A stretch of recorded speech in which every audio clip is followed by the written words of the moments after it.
Welcome to Russia Unfiltered. I'm Johnny Tickle. I'm Jeremy Morris. James Pierce. So this is the first episode of 2026. Nobody knows what's coming, so that makes this the perfect time for bad confidence and strong opinions. So what we're doing in this episode, we're first going to talk about a topic that we found interesting from 2025 before transitioning into basically a hot takeoff.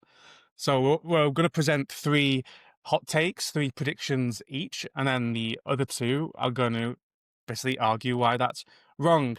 And the rules are that if you present your opinion, you have to earnestly present it as if you think it's going to happen. So the way we've set this up is we're each going to present a sort of slam dunk sort of opinion that we think is definitely going to happen, and that will range at the end. So our final opinions will be the most outrageous predictions we could come up with that we think's got the most minuscule chance of happening, but we're going to present them earnestly as if we think they are going to happen. So they're basically guaranteed.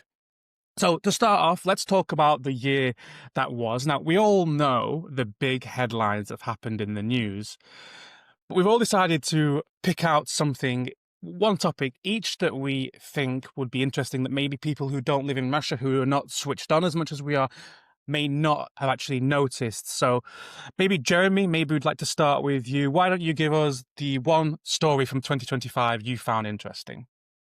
Okay, well, I'm already gonna break the rules here. Okay, because I think, I can say that there's one overarching thing, but it has elements to it. So the thing for me that was most interesting about 2025 was that all the most interesting things happening, let's say politically in Russia, were not happening in Moscow. That's my kind of hot take on 2025, and so I would badge under that. I would kind of like, as a subcategory, say things like the attempts in Vologda region to be like ultra. There's a politician there, the head of that oblast. He and contributed a he's chapter to a book I co-edited, George right. Filimonov. Yeah, I'll be Stories on careful that what I later. say, James. Yes. To not get you in trouble with your co-author there, or not actual co-author. That's all right. That came out wrong. But that, I think, is really, really, really interesting. Whatever you think about that, the fact that there's a region quite away from Moscow, but still in European Russia, that's really trying to put into practice like ultra-conservative, traditionalist policies, right, in a kind of loyalist way to the messages that they're getting from the centre, was a super interesting test, really, of lots of things politically. So it's just a reminder for me that we shouldn't necessarily be looking at Moscow to see which way the wind is blowing. I can just add, because people have probably read about Georgi. So he wrote a chapter on color revolutions in a book I co-edited with Offa Friedman and Vitaly Kobernik. It was published in 2018. Now, the chapter had to be edited 4 times and severely watered down because it was a zinger. Like, it was. They should have just left it as it is. Well, Should have just left it. I think maybe if you're going to invite him, I'll show just you how let it him really write is. what he wants. Yeah, But, put that on no, his I mean, Substack. In all seriousness, no. I mean, he's an interesting figure because he did his PhD on actually on America. He speaks several languages. His family have backgrounds in the security services. His dad was a judo coach. I mean, everyone's a monster till you meet them. I mean, when you meet George, he's quite a nice guy. You know, like, he's very personable, and in fairness, him and his wife Irina, they're actually very good parents. Yes, they are ultra-conservatives and deeply religious, but, you know, they are decent parents. But, I mean, I don't agree with his stance on abortion, on alcohol sales. I'm going to talk about alcohol in a bit. Great. But, read his chapter in the book, because it does reflect very well that deep underlying anxiety Russia has about the West within the state apparatus, and he's one of a crop. Filimonov, what's his name? Milonov is another one. They're very Europeanized. Russians, but they're very conservative and anti-Western. And yeah, so I mean, so Jeremy, your 2025 point is basically that, crudely, that nothing really politically important happened in Moscow 2025. Everything happened in the regions. Well, I everything mean, that allows us to think forward about what might happen in 2026, everything really, really interesting happened in the regions. I would say that there are interesting things that happened in Moscow. Um, I mean, but they're not as loud. So very like quiet reshuffles in the presidential administration, budget reallocation, which matters for everybody, fiscal tightening decisions, security, censorship, infrastructure sort of upgrades. I think maybe these are not like massive headlines, but they do matter around the country to literally everyone. But maybe they're not as like fun or exciting. But these will be the things that in the history books in 10 years people look back as actually the things that were changed in Moscow are really the things that led the foundation for post-Putin Russia one day. also interesting in the regions is just the increasing popularity of local media. I mean, it was always the most read out, and Jeremy knows this from the work he's been doing, and I think we've talked about this in a previous episode. But because of events on the global stage, local media has surged, and there is actually very good reporting locally from certain outlets. I mean, in Yekaterinburg, we've got quite a lot. I mean, there's obviously Din, there's Republic, which It's My City. These two are designated, though, as undesirable. 66 Rue is another one. But there's, they're more liberal leaning and they've had problems. But there are as well others, Uraru, which covers the whole Ural region, and it's often cited by these big national newspapers, more importantly, as, oh, this thing happened. One interesting thing about local media, you mentioned 66 Rue, just something that people should know.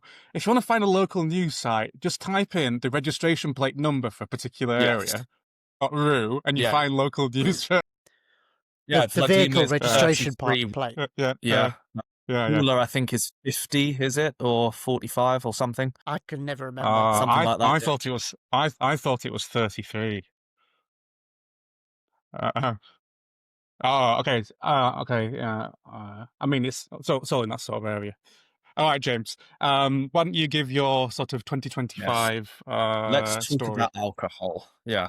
So the reason I wanted to choose this, you may have seen on my Twitter, X, whatever. Sky News did a thing on Russian wine. Now, I was first to the game on my Substack. I wrote about this. Now, Russian wine is a great success story of the sanctions. It now accounts for 2/3 of all wine sales in Russia, the domestic stuff. Now, most of it comes from the south, and Crimea, Krasnodar, some from Dagestan as well, and a couple of other regions. But before the war, it was only 1/5. Now, obviously with sanctions, it's more expensive. Now, the price of wine has gone up more than 50%, in some cases 80%, depending on where it comes from. But Russia in 2020 during COVID, they published very strict laws on winemaking. So now you can only call champagne if it's Russian grapes grown in Russia, working for a Russian company. Same with all the others. Chardonnay is Chardonnay if it's grown. And yeah, so there's a lot of, so most people who watch this that might be familiar with Russia, they'll know Abrau Dorso, which is the oldest Russian wine brand, has special protected status. Putin's a big fan. It's often on New Year's tables. It's gross, like Soviet champagne. Why is it gross? It's very fizzy and very sour, and it doesn't really taste as fizzy things should, in my humble opinion. I still buy it and I still drink it because it's better than Sovietska.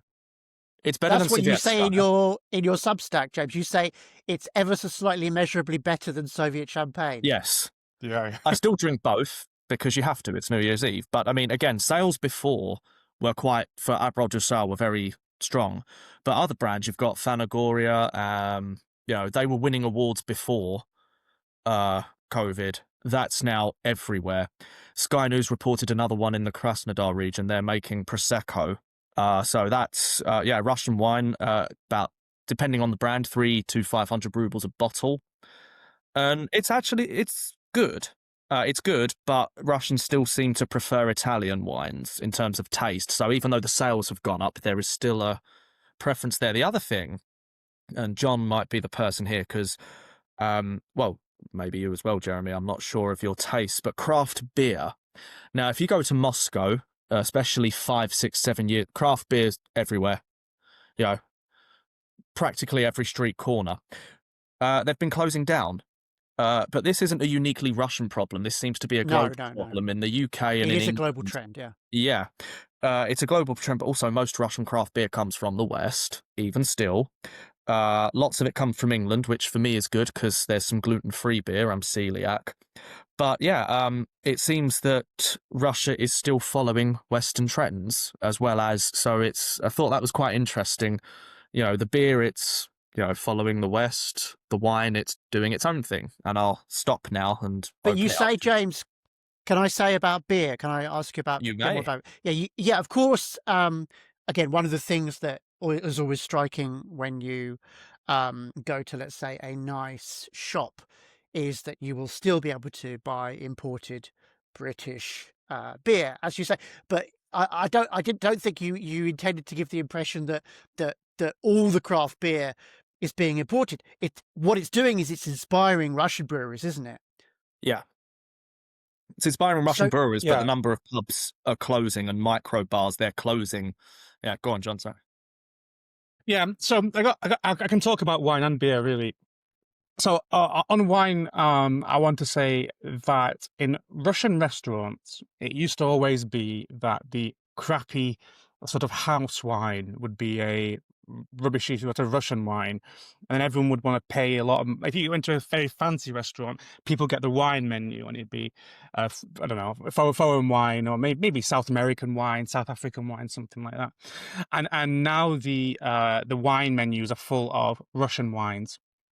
Now I'm no wine aficionado, but I'm led to believe that they are actually good now. And one of the reasons for that is they've actually imported a lot of foreign expertise into the country. So if you look at a lot of especially in Crimea, in Krasnodar region, you find that a lot of the people running these vineyards are French or Italian. A lot of people have been imported in to bring their expertise.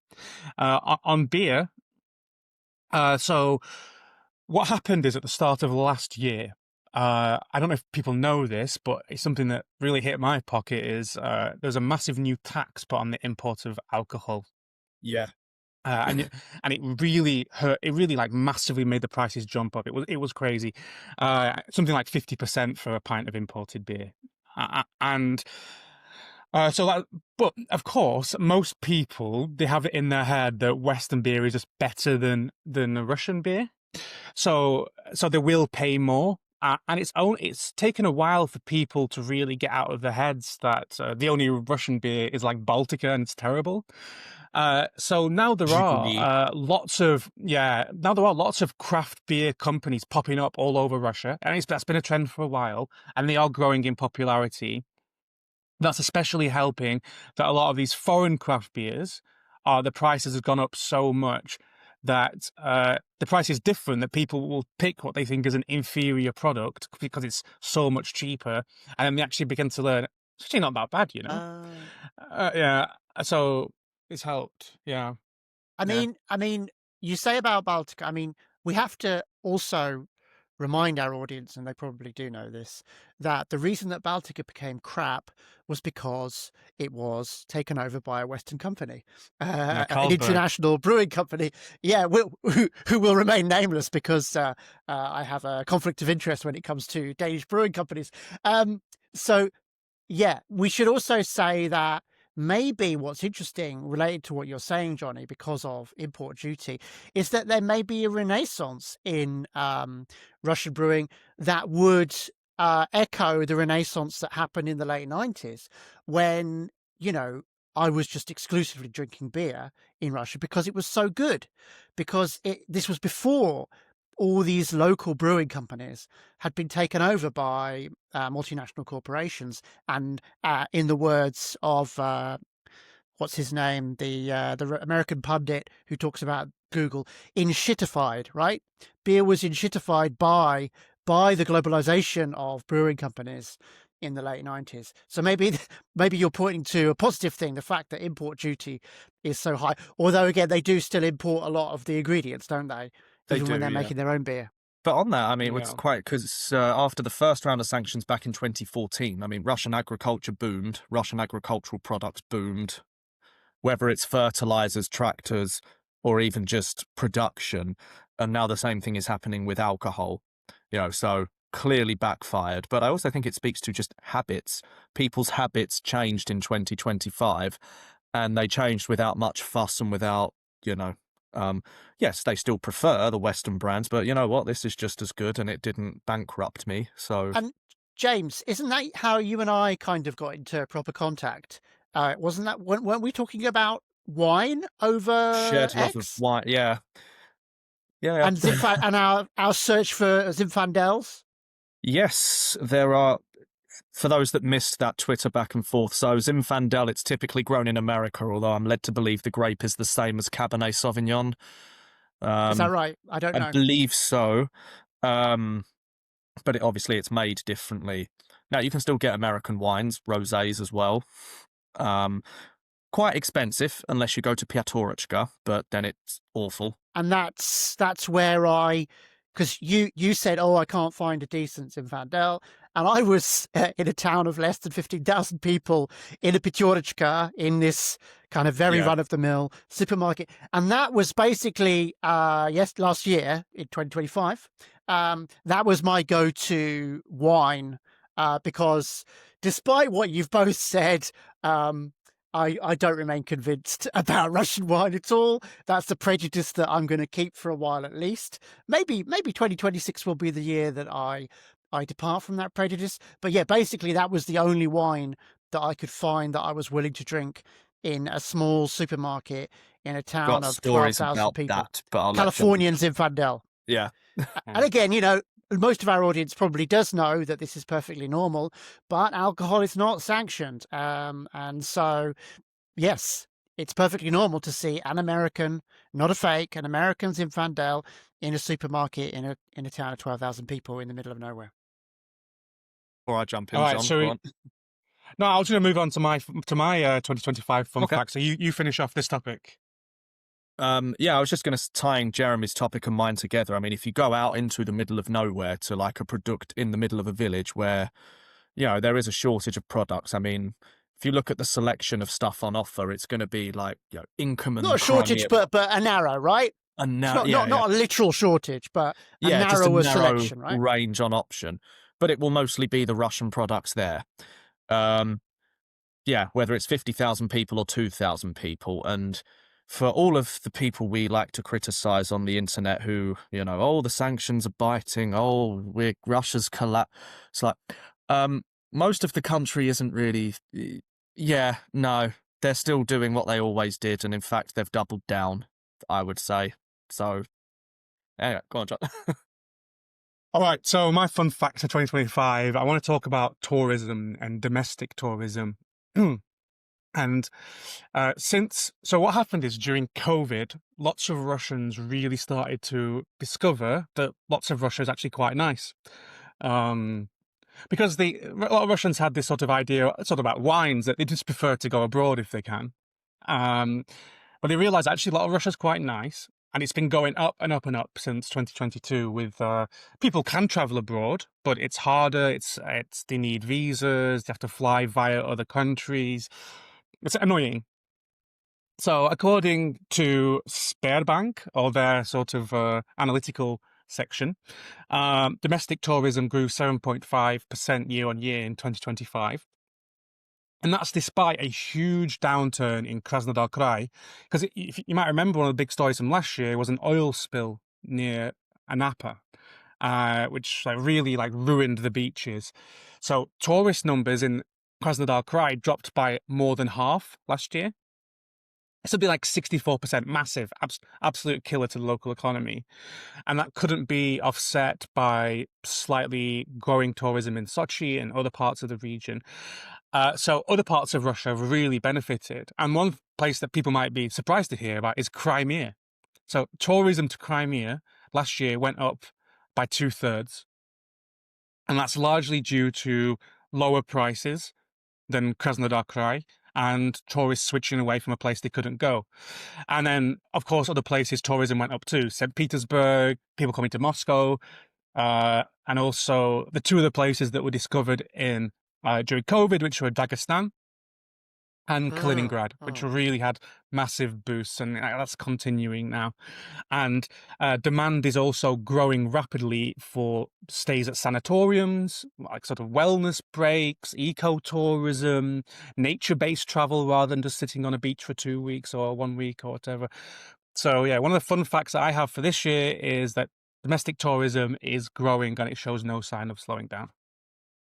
That's a great insight, Johnny, because it also then connects to our predictions in that that's only going to, probably only going to increase even more so. As you say, there's this kind of effect where, one person or one kind of, group of people discover a destination that's domestic, and it just explodes. Then it becomes fashionable, as you said. The discovery of St. Petersburg. I mean, how funny is that? But but it's true. Absolutely, what you say is true, because I've got colleagues in St. Petersburg, and they just said that 2025 was a cursed year because for half of the year they didn't want to go into their own city centre because it was so full of Russian tourists. Yeah, my in-laws went to Kaliningrad as well. So. And I've heard of many people going to Kaliningrad. And of course, I did a blog about people going to Crimea, which then reminds me also of something that we could add to what you said, Johnny, which is that although, historically a lot of very different kinds of people went to Crimea, right? I guess Crimea is more, and you indicated it in what you said, more of at the budget level. It's more the equivalent of going to southern Spain for British people, right? Would you say? Yeah.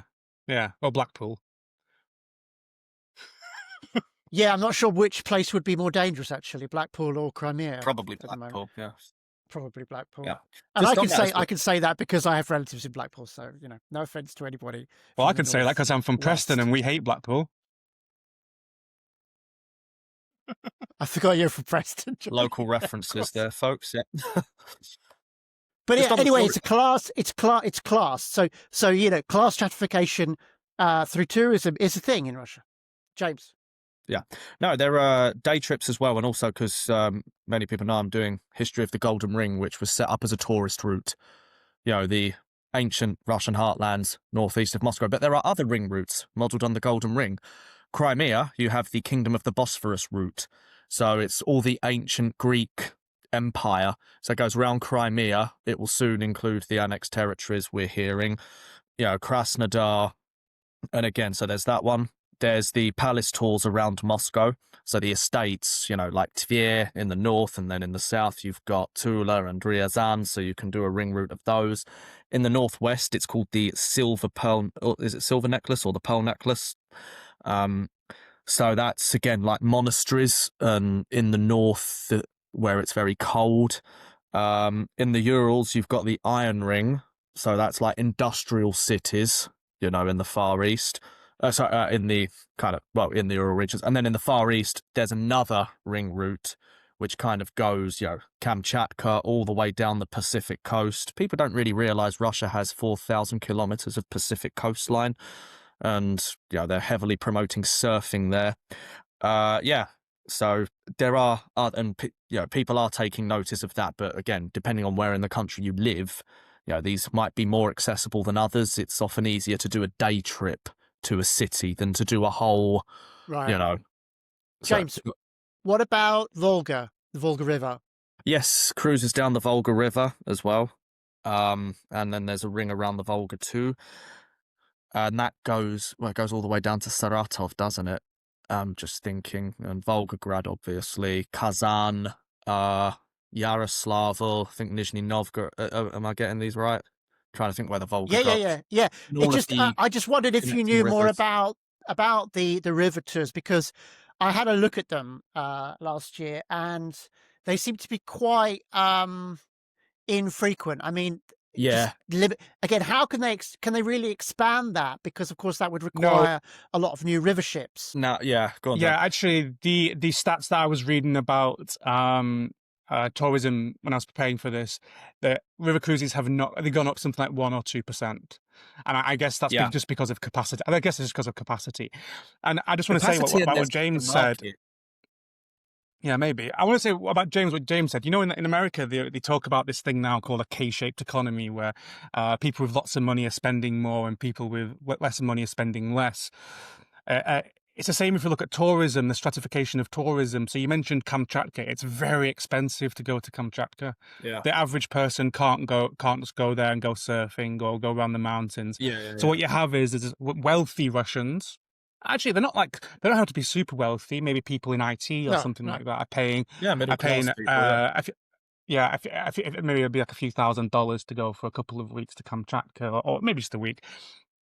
And it's the same with Altai as well, because you can do Altai the cheap way, and then you can do Altai the way that people with money do, which is they get a helicopter to like drop them off in the middle of it, so they can actually see things rather than just like looking up at the mountains from below. You just hire a car and drive around, basically. Okay. It's or what's probably more common now is you go in a big tour group. In a tour group, in a And bus, you get in a taken around bus, in a right? tour group. Yeah, that kind of thing. Yeah. But I mean, because it's cruises. still it's still not that a good of an idea to see everything in Altai. It's just hard to get to things by road. Yeah. Well, I mean, because with the bus trips, I mean, that's anyone can do a bus trip. Cruises, I mean, again, we're all from the UK. I mean, cruises has a very particular market, and it's called old people. There's not really a Russian market for cruises. I mean, you can go from Moscow to Kostroma to Nizhny Novgorod by cruise, for instance, as well. And it goes from, I think it's Rechnoy Vokzal, the port there. But I can't even say I've heard of anyone that's done that or never heard I've it. done river. I mean, the reason I asked you about that, James, because you've got all this regional knowledge, and clearly you've also done a lot of research about this resurgence in domestic tourism. But I've done river cruises, but a long time ago in Russia, and yet again this last year, I looked at going from Kostroma down to Nizhny, and it just seemed like that everything sold out really, really early in the season, and you didn't have frequent sailings. And then I looked into it more, and it was because there's just not actually very many ships that do it. Yeah, that's it. So, yeah.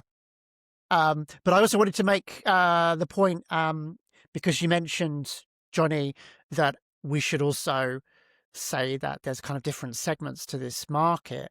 And what you said also reminded me of the way, again, our British viewers might be aware that it's quite often perceived as being more exclusive and more expensive to go on holiday in certain places in the UK than it is to go to southern Spain, to the Canary Islands, or even to Greek islands. Yeah, so Cornwall, rightly or wrongly, has this perception of being more expensive and more exclusive for British holidaymakers, and certainly that is something that I see in my own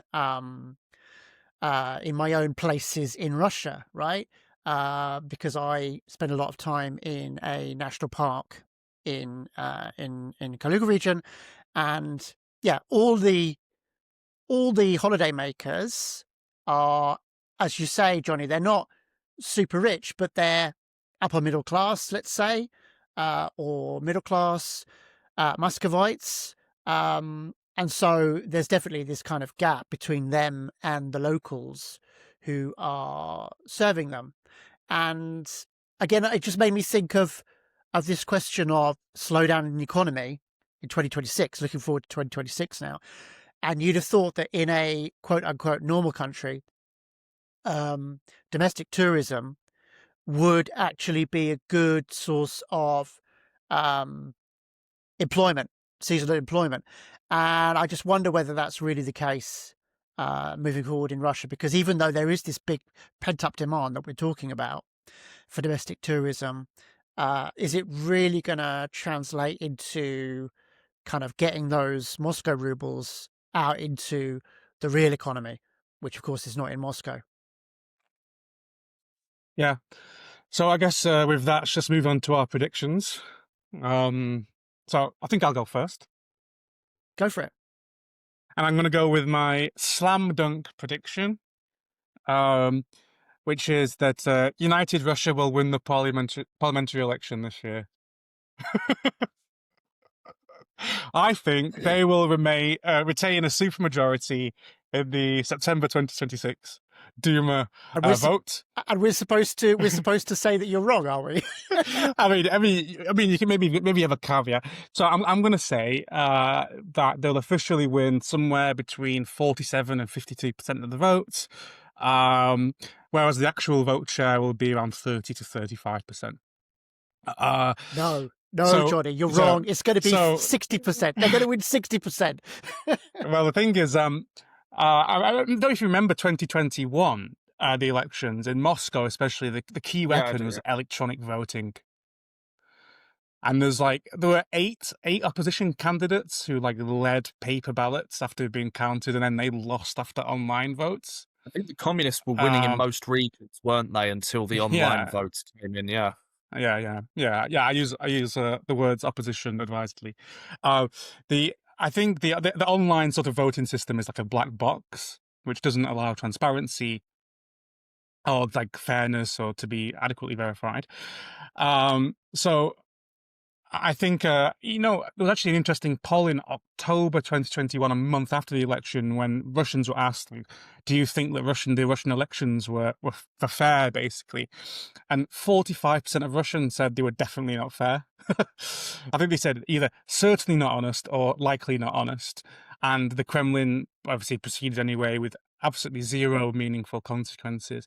So I'm going to say my prediction is that United Russia is going to win the election, and it's going to be nobody's going to react at all, even if everything's faked, or even if things are slightly faked.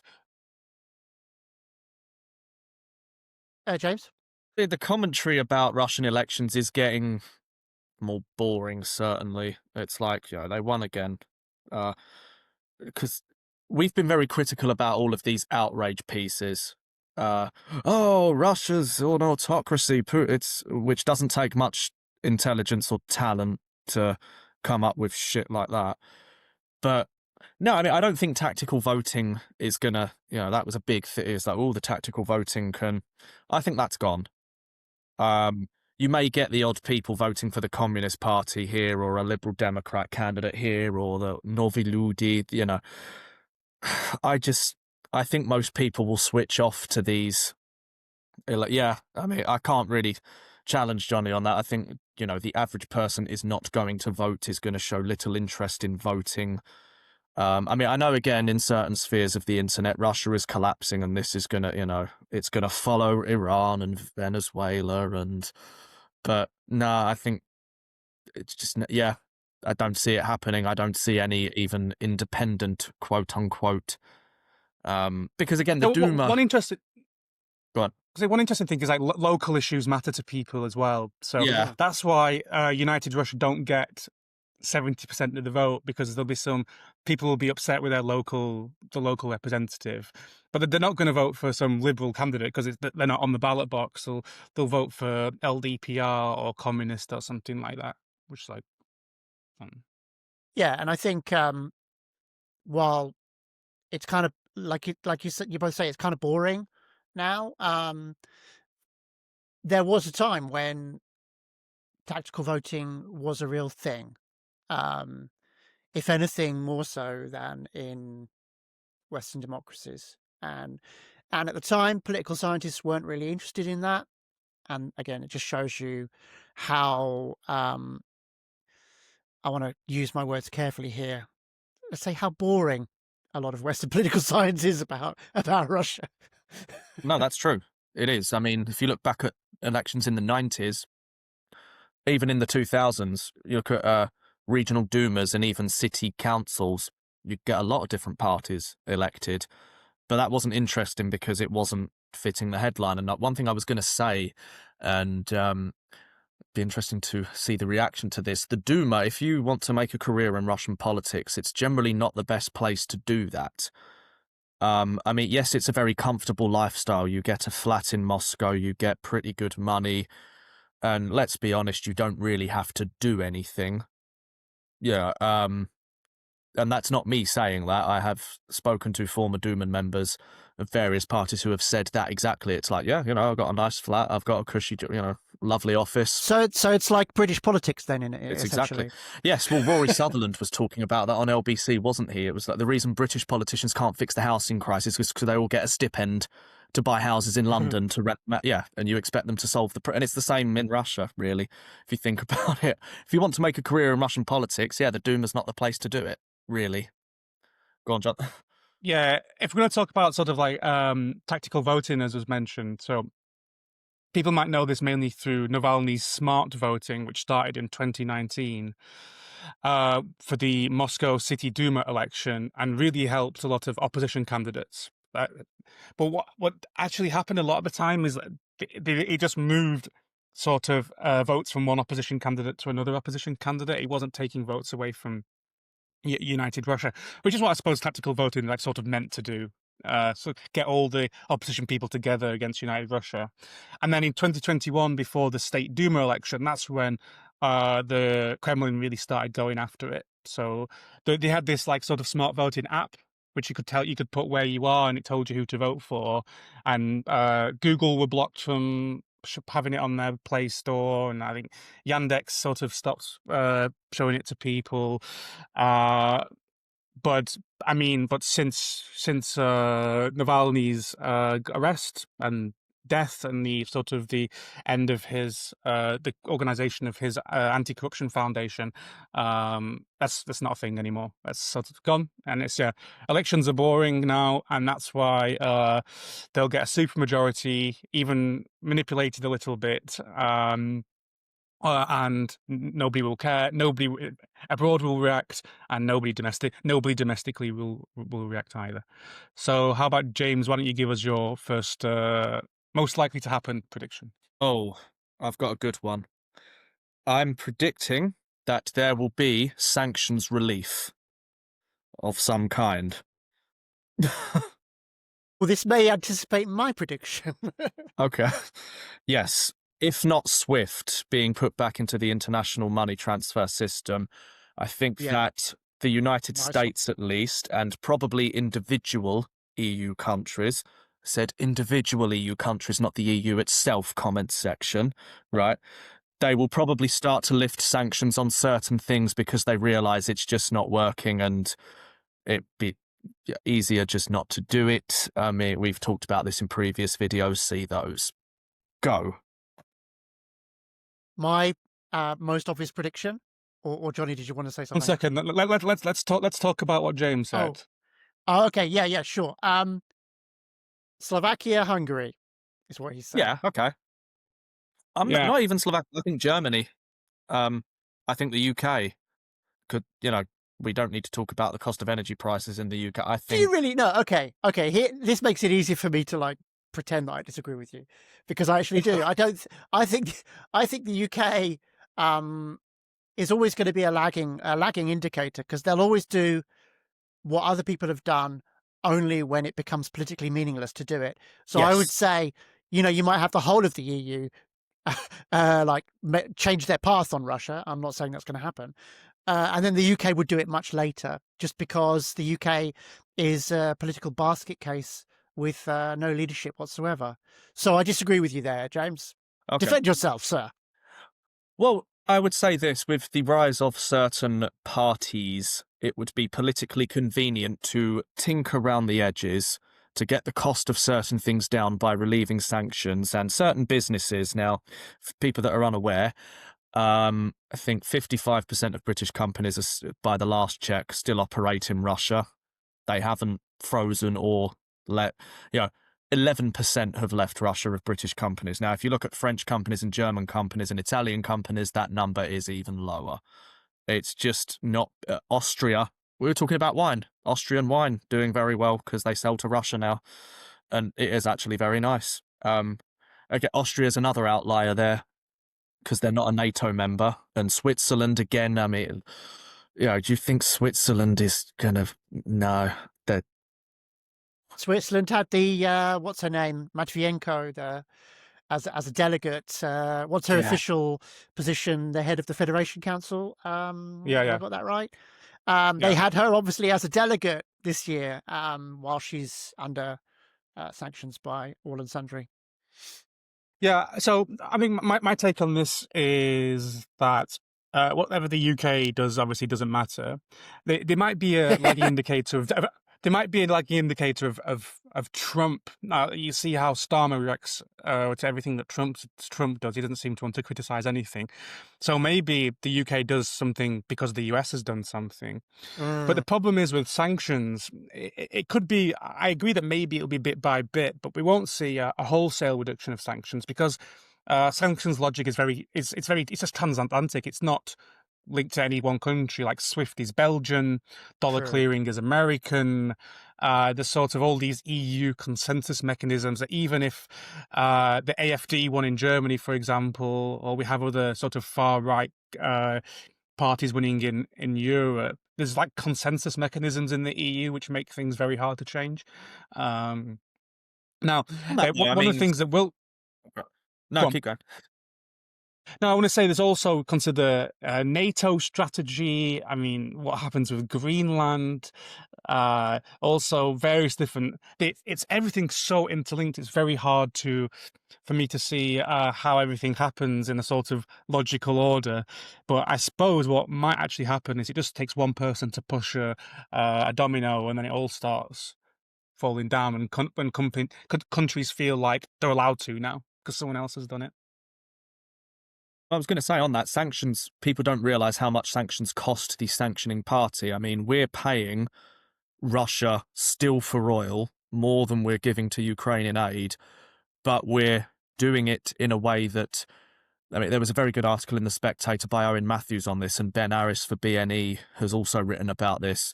You'll have a Russian ship and shadow fleet. They'll change the oil on the boat in the middle of the sea, and then they'll meet a British boat, and the oil then goes to that boat, and then it goes to Britain. So it's still the same Russian oil, but we're paying Russia more for the same oil that we were getting cheaper before.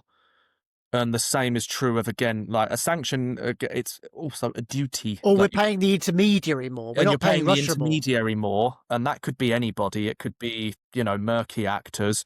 It could be Turkey, which is going in Turkish state coffers as, Turkish inflation is out of control and people can't get Turkey. Yeah. Right. So I mean, it defies logic, really. India is making lots of money. India. Yeah, we're making India richer. Yeah.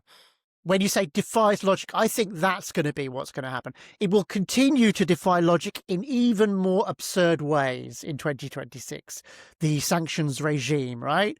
Because like you said, I also like the idea of a domino effect, but I don't think that will happen. I think, again, you'll have this absurd series of contradictions, such as Slovakia will finally completely stop importing through the pipeline at the same time as more liquefied natural gas is sold by Russia to other people. I like the story of the continued refusal of Danish elites to divest of their pig farms in Russia, right? So again, you might have even more sanctions on political figures in Russia, but the effect of the kind of the effect of time may be that people just stop caring about the fact that, for example, Danish elites refuse to divest themselves of their significant investment in pig farms in Russia. People just will stop caring. So the absurdity will become even more evident of the double standards that Western elites subscribe to. That's All right, Jeremy, let's hear your my obvious most one, likely to right? happen prediction. Yeah. Well, it's related to what James said. It's not sanctions relief, but a nice absurdity that the United States and Russia will reinstate direct flights between their two countries, right? Wow. Which clearly was on the agenda. If you look at the what are they called? The emissaries, the unofficial emissaries of the US and Russia did have it on their agenda at some point in 2025. So I think that will be a very typically Was it Trumpian... discussed in Alaska? Apparently so. It could have been. Yeah. Because of course the Alaskan stuff was immediately leaked because clearly because it's the Trump administration and he's got idiots working for him. Yeah. Or maybe the other side might have leaked stuff. Or something else. Anyway, we won't talk about that. Because anyway, the point is that would be funny, and I mean absurd, right? That you could still have ratcheting up sanctions from some parties. You could have this European, again, like contrary to what you said, James, you could have an even more united Europe, which really does get off the oil addiction. Unlikely, but possible. So you could have a much more united Europe in terms of energy policy, reducing Russian imports of energy at the same time as the Trump administration reinstates direct flights. You could have, again, my absurd picture for 2026 is that the Finns start mining their border, right? And I mean landmines, right? At the same time as you can fly from New York to Moscow. That would be my beautifully absurd vision of 2026. And so I can see myself, getting on a flight from Copenhagen to Newark and then changing flights there to fly to Moscow because I can't actually directly fly from the European Union to Russia. That's interesting. I mean, it'd be nice if then the UK did follow suit, and I could get a nice easy jet flight from Missed the 3.5 hour Moscow to Luton. Those were the days. The unfortunate thing being that you have to go to Luton. Yeah, there was Wizz Air flights from Luton, which For those of you that don't know, Luton is Latin for shithole. And the worst airport in the world. Sorry, So let's move on to our my less likely to happen prediction, which is that there'll be an actual ruble crisis in Russia, and not like a fake one you see on Twitter, where people queuing up for change the money, but an actual crisis. So the year just gone, Bloomberg named the ruble the strongest, the best scoring currency of 2025. It strengthened 45% against the dollar, which is the best annual indicator for the ruble, I think, in its entire history, at least something like 30 years. And now the ruble's trading something between 76 to 80 per dollar, which is its strongest level in nearly 3 years. And a strong currency should signal economic health. But in Russia's case, it's a symptom of economic suffocation. And the worse that gets, the closer we move to a breaking point where it gets stronger and stronger and stronger, and then it just collapses. So from the perspective of the Russian budget, a strong ruble is a disaster because it means the state receives less income in exports. So a barrel of oil, for example, is sold at a fixed dollar price, so it yields fewer rubles. And so also, I want to say that the ruble strength isn't exactly organic. It's engineered through extreme measures that are becoming more and more unsustainable, like high interest rates from the Bank of Russia. I think they're now at 16.5%, but they peaked at 21%. But they're still at a number where people are wanting to keep their money in their banks in Russia rather than rather than move it out because they're getting so much return. At the same time, military spending shows zero sign of declining. It's something like 7% of GDP now. It's going to keep going up. Also, with the economic slowdown accelerating, there's actually the Russian government has a center for microeconomic analysis, and it works with the government, so this is not independent. And it wrote that economic decline will almost certainly occur before June 26, saying it's a scenario that's nearly impossible to avert. So a strong ruble is bleeding the budget dry. It's crushing exporters. It's on artificial foundations. So I suspect that it will eventually hit some breaking point and become significantly weaker than it is today. And there'll be wild intraday swings. You'll be buying it at one price in the morning and selling it at another price in the evening. It'll be totally different while the central bank struggles to defend the currency. That's my prediction. An actual ruble crisis. Similar to something I was going to say, but it's definitely possible. But I mean, I'm reminded of before the First World War, the Russian ruble was the 4th strongest currency in the world. Okay. That didn't stop shortages, and it didn't stop the bread riots, and it didn't make people richer. But then again, very different situation. In those days, most of the money went to the Romanovs and to the landed estates. They were the richest monarchy in the world. Today, you have a very different situation where, I mean, Russians are still keeping savings as well in cash, which is a big problem because then again, you lack that hard currency in banks. People have a lot of property and land wealth as well, which isn't taxed. We're having those conversations in the UK now as well. I mean, there's a lot they could do to get the ruble under control and to, weaken it in a controlled, chaotic way, I would say. Don't know what Jeremy thinks of this, but I'm not I'm gonna push back on what Johnny said. I'm gonna say that the ruble will weaken, but not significantly, and that's precisely because of something that Johnny already said, which is the power of the central bank and the activism of the central bank. Some people say that the reason that Russia has done so well since 2022 has been entirely down to the remnants of the technocratic elite who occupy the Since command ministries 2014. and the central bank. Yeah. Yeah, since 2014, yeah. And I say that that's going to be the same in 2026. Probably. So the ruble will weaken I mean, because the ruble is too strong, and people in the Russian elite are not stupid. They know that it's too strong. So there'll be a controlled devaluation, a small devaluation, because it still is a function of domestic interest rates. Yes. And they'll come down, but they'll not come down massively.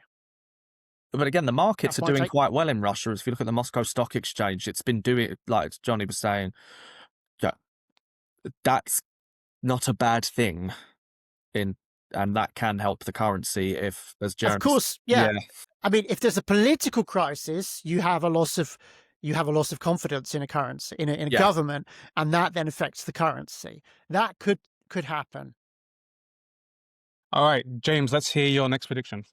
Yeah, mine sort of comes on and follows on from Johnny's. I'm predicting a housing crisis, either a slight burst in the housing bubble, or well, let me put it this way. So we've talked about this before. There is a shortage of housing. Rents have gone up through the roof, particularly in the big cities. Salaries have gone up too, but not as much as rents have.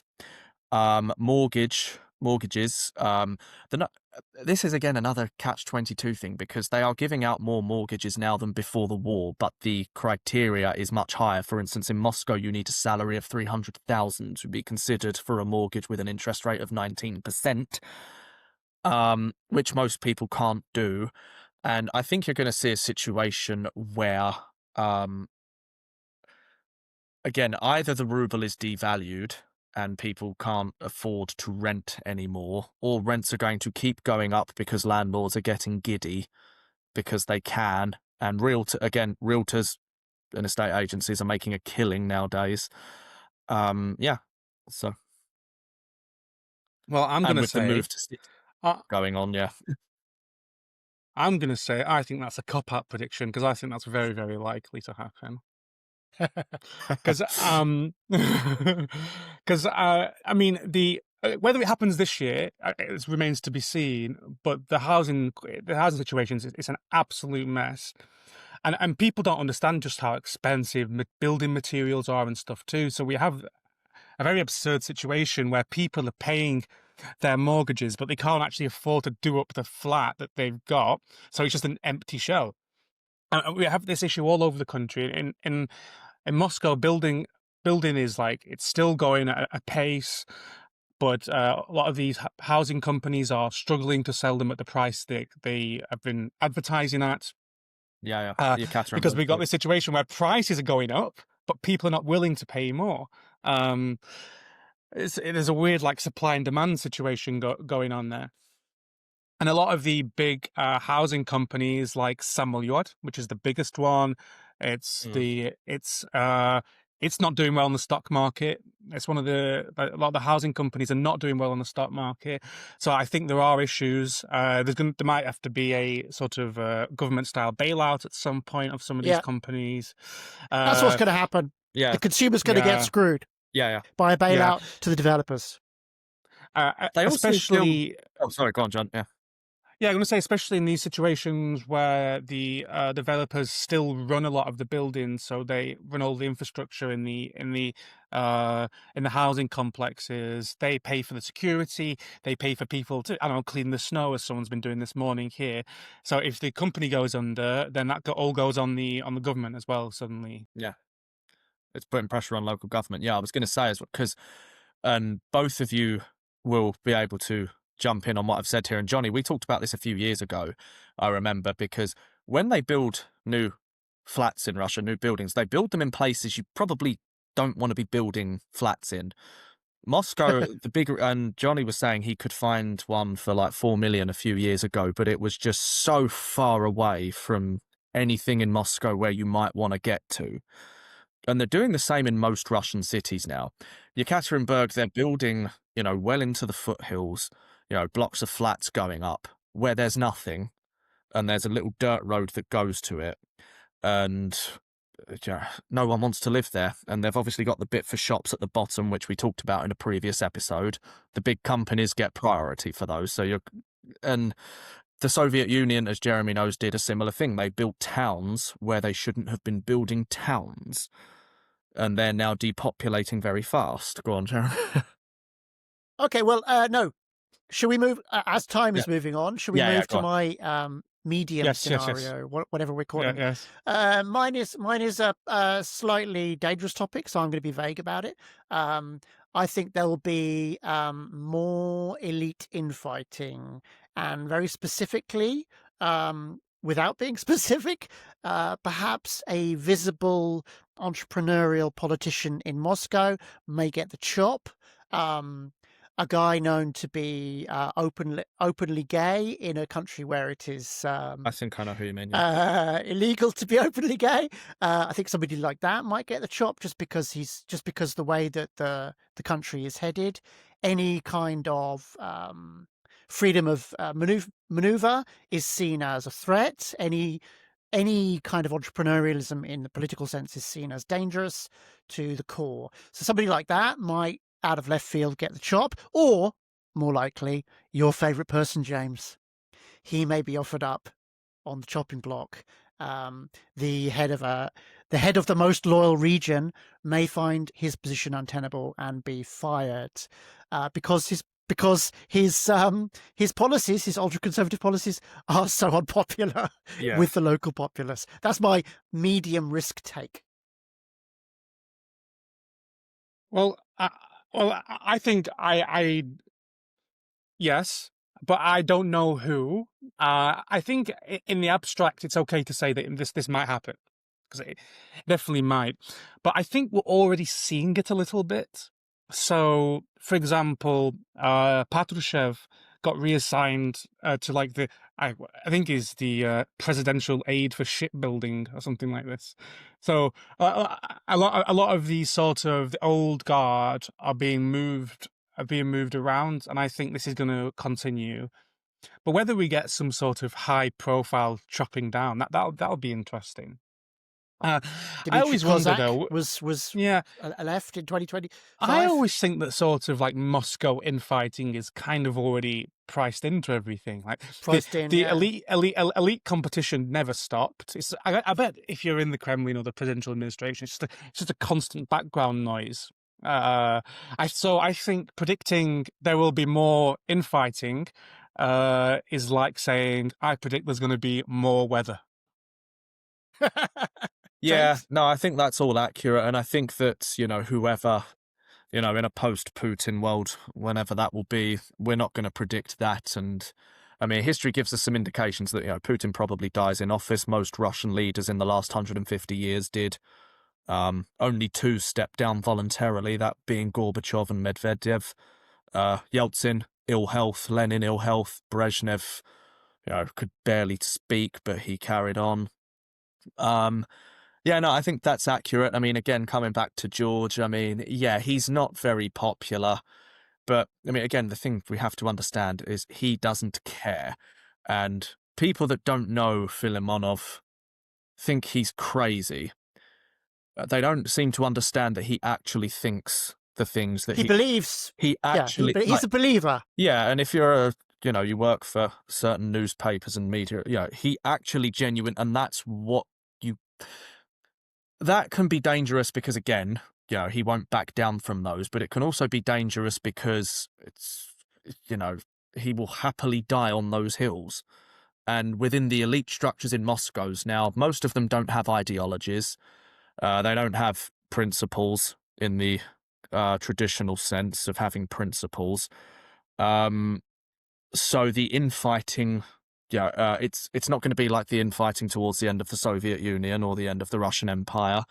And there is, in my view, a lack of creative thinking on what's going on behind the Kremlin walls and how those battles are playing out, because whoever succeeds Putin, it's probably going to be someone we don't really know much about. It's probably going to be someone he handpicks towards the very end. Probably won't be Mishustin. It certainly won't be Medvedev or Kirienko? I'm not going to go down that.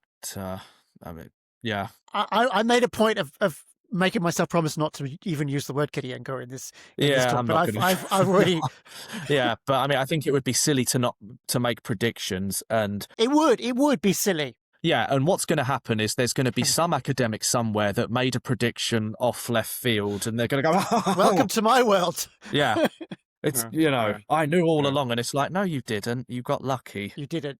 You got lucky. Exactly. Yeah. I just wanted to like come back really quickly, Johnny, and say, it's not that I think this is actually going to happen, but I think again that the, what's his name?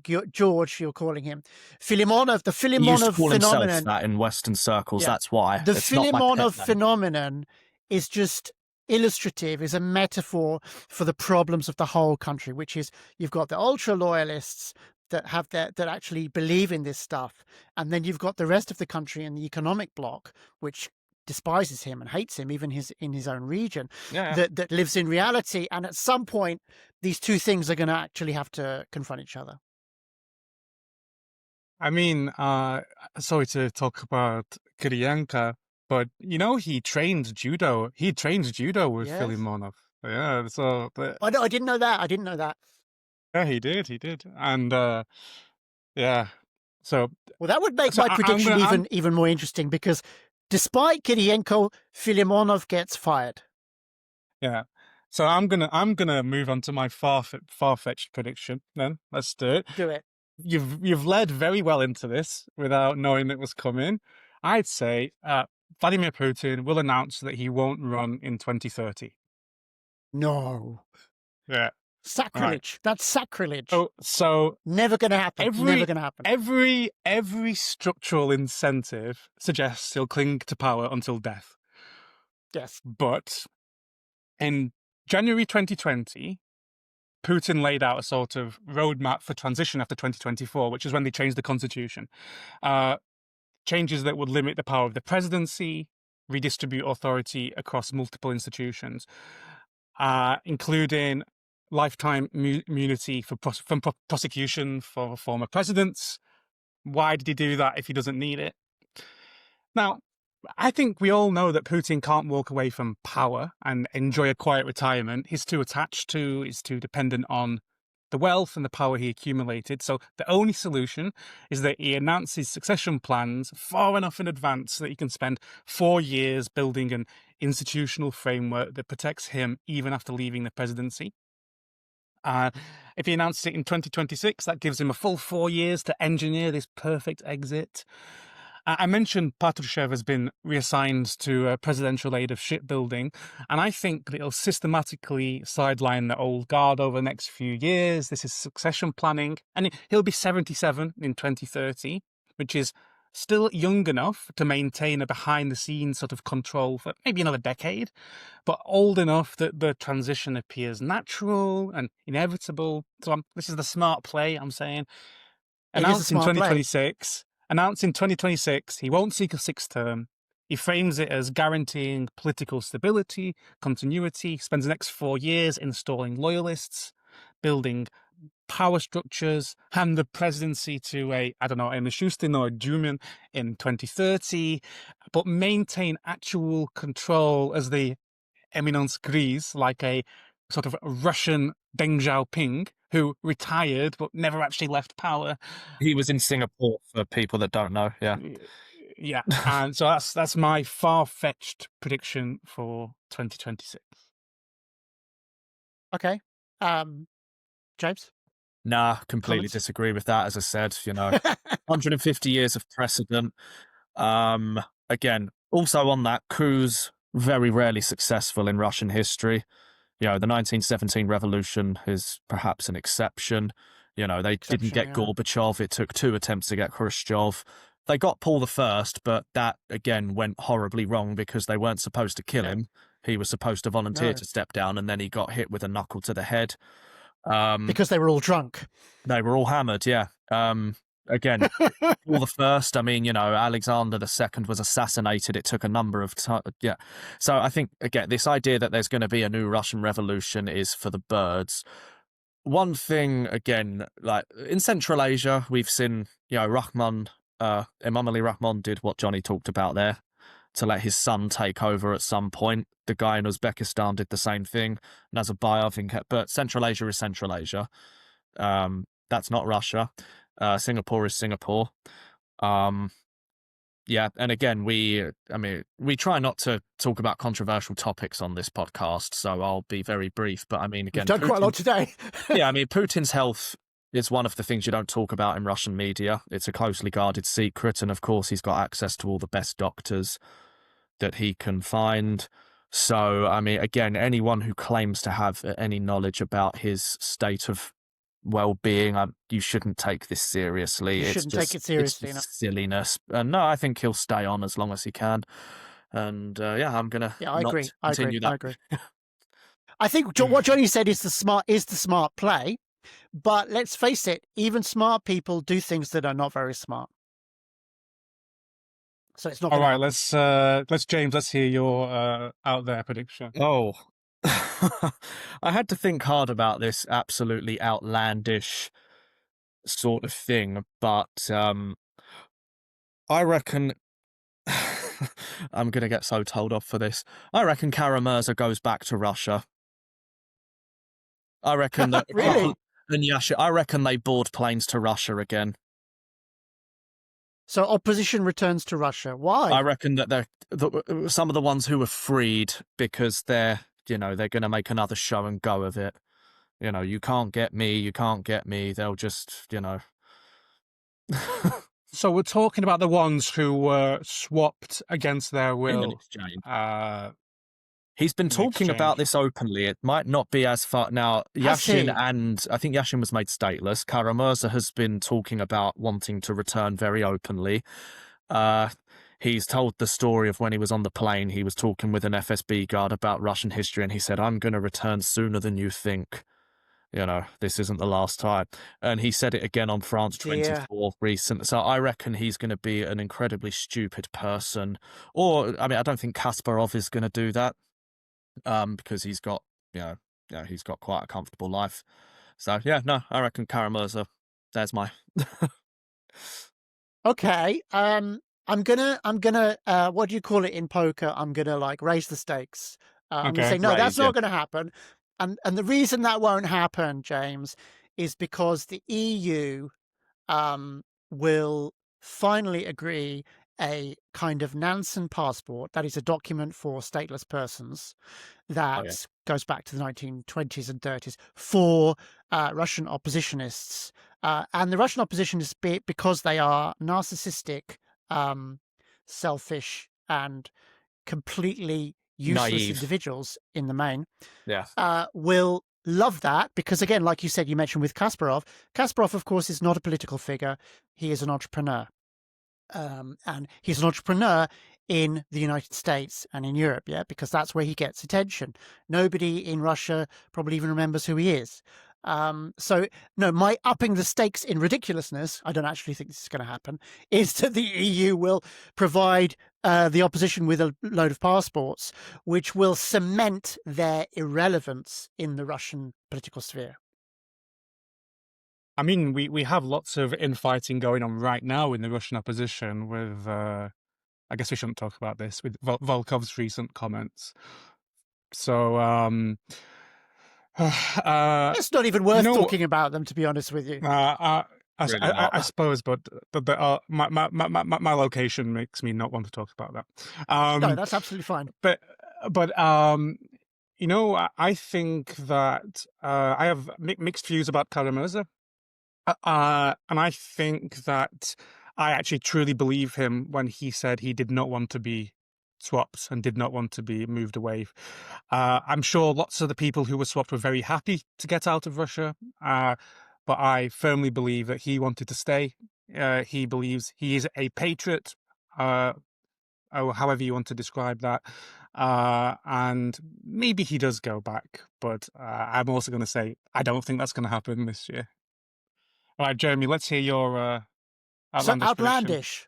So I could go two ways because, of course, like all paid Russian experts, I got my 2022 prediction completely wrong in 2021. I did not think the events of February would happen as they did. So I'm going to kind of jinx myself by saying that the war will not end in 2026. Yeah. Because, of course, everybody wants it to end, right? Everybody in the pundit sphere would love to be that person that makes the prediction that it will end. And then, of course, they can, like you were saying earlier, James, they can say, I was the only one that predicted that it would end, and it did end, and I was justified, and aren't I a genius? So I'm going to go the opposite and say it won't end in the hope that it will. Yeah, I just find it hard to see what that even looks like. Yeah, that's why it's outlandish. Yeah. Well, yeah. When I see I agree with Johnny there. When I see people talk about it ending, it's just really hard for me to imagine how anything happens. Like you see in that the sort of reports we get from negotiations that Zelensky seems to be moving, like every time moves a little bit, according to the reports. That it's is not up to him. Yeah, but I just don't think I don't still think it's up to him. My prediction would be with It's the not up to him, no. negotiations is Putin says I'm not moving until Zelensky moves so far to a point he like sort of jumps on it and says deal. Like it won't even go all the way to what Putin demands. But when's that going to happen? I don't know. Not I think the war probably ends again. Russia is going to gain territory from Ukraine. I think that's been obvious now for the last 3 or 4 years. Whether people choose to acknowledge that is up to, how the war ends. David Lane from Cambridge said he thinks the only way that a deal gets done is the Ukrainian nationalists depose Zelensky, and then they have to be the ones that say to Ukrainians, do we really want the Donbass? The EU wants us. Who cares about the Donbass? That's David Lane. I think he's probably right again. Now, Owen Matthews has written about this as well. I think Ukraine, in the aftermath of the war, is going to be ungovernable. And I think a lot of experts have not woken up to that fact. You know, it's going to lose not just a lot of the refugees are not going back. It's going to have problems with, you know, maintaining control of all the different regions. Zelensky, again, I don't think he can continue as president. I think that's, yeah. So what happens to a Ukraine that is not in NATO, because as Johnny said, they've had to give that ambition up, that is unable to join the European Union because corruption persists to such a scale, that is ungovernable, where, you know, you've got all these different forces that have come back, all the different oligarchs, and yeah, no one's really thought about that and wants to entertain what that looks like. Now, does Russia take advantage of a weakened Ukraine at the end of a war? Probably. What does that look like? I don't know. I'm not a military expert. So, coming back to Jeremy's initial point, though, does the war doesn't end this year? I mean, if it doesn't, I mean, I think Well- there's still a chance of ongoing, you know, stuff later. Trying to choose my words one thing carefully. I considered one thing I considered for my prediction here is that, you know, in April, Trump is going to China. He's going to Beijing to meet Xi Jinping. I was going to predict that Vladimir Putin rocks up, and there's Could a do. three-way meeting between Putin, Xi, and Trump, which is a sort of a new world order, spheres of influence kind of conference, which could help somehow end the war in Ukraine. Hard to say. I mean, Who I don't knows? think Putin and Alright. Zelensky ever meet. I think that just, you No, know, I don't think so. man can afford that. But yeah, neither of them have anything to gain from actually meeting. Yeah. Yeah. All right. So an hour and 15 in. So sure, I think it's time to wrap this up. This was fun. Let's wrap up. I enjoyed listening to your predictions, and I guess we can come back at the end of the year and see if See if any of we them were came right. true. I think I've got at least one correct.